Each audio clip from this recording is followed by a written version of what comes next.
तर नमस्कार मित्रांनो, मी आहे बाळासाहेब ठाकरे समृद्धी महामार्गावर मुंबईला गेलो होतो आणि रिटर्न येताना जेवायला पार्सल घेतलं आणि समृद्धीवर जेवणाचा आनंद घेत आहे।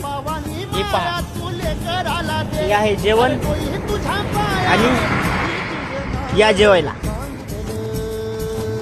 तर बघा, ही माझी गाडी, हा समृद्धी महामार्ग आहे। खूप दिवसांनी माझ्या मनाची इच्छा होती की समृद्धी महामार्गावर जेवण करायचं। पेशंट सोडला आणि जेवायला थांबलो। हे पहा, तुम्ही पण कधी पण समृद्धी महामार्गावरला पार्सल जेवायला आणून आनंद घ्या, खूप भारी वाटते। ही माझी ॲम्ब्युलन्स आहे। धन्यवाद।